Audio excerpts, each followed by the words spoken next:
Hey Karen, I am a brand new leader. My very first leadership role. Where do I start? What advice do you have for me as I am emerging into this new challenge? Asking for a friend.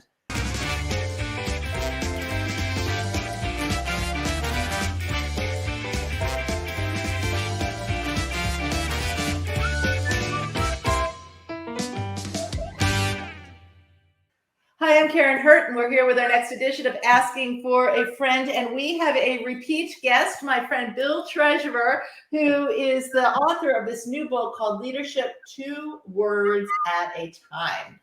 And I love this book. Bill, welcome to the show. Hey, Karen, it's great to be back with you. I'm looking forward to our time together. Yes, me too. Okay, we're going to do this rapid fire, 2 words at a time. Your first section is all about leading yourself. And, I know we're both all about grounding yourself and confident humility, leading yourself. What advice do you have for someone who is really working to do that well? Right. So leadership has to start with self-awareness and self-knowledge, which means some degree of self-exploration. Because if you don't know yourself, you can't lead yourself. And if you can't lead yourself, you can't lead others, right? So the first thing is I would recommend people really define what their own core values are. And one fun way of doing that is to imagine you had 5 different flags and then write down what is a single word, not 2 words, a single word concept around that you put on that flag that represents your value. And then put an image that carries that word and sort of brings it forth, if you will. So I call it the 5 flags. Identify 5 core values that you stand for and that help you make decisions, the deepest, the things that you abide by. I love that. You have this image in the book of you. These flags are coming before you as you are entering into different situations. Excellent, excellent. Okay, your next section is about leading others. And I like this one. You say invite, challenge. We say something similar, channel challengers, right? But invite, challenge. What are some practical tips for someone to do that? Well, the first thing is remember why you're doing it. Invite, challenge, so that. Ask the 2 words, so that what? So that you create psychological safety for people. Because you want it to be an environment where they're giving you ideas, where they're open to challenge, even giving you feedback that you need to grow. So you're doing it so that you get psychological safety. The second thing I would say is read up on the idea of McKinsey. You know McKinsey, the great strategy consulting firm, and they talk about the obligation to dissent.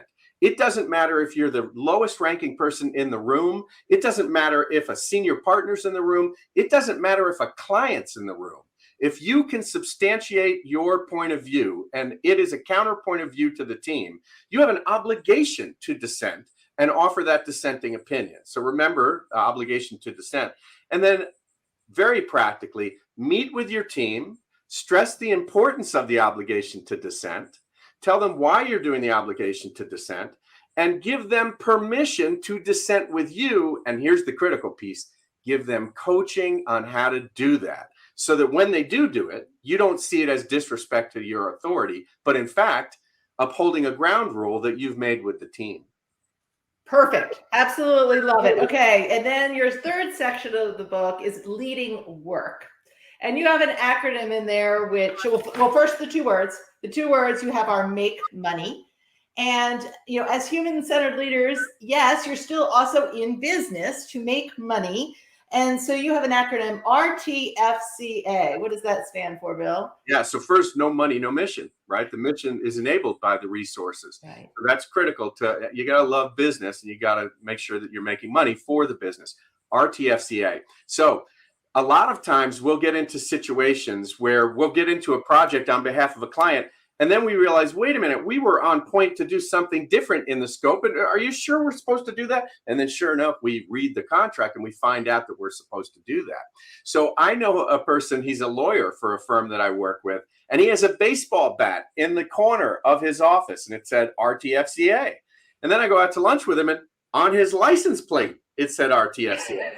And I said, Bill, what is RTFCA? And he goes, well, it's all about contracting and it's super important.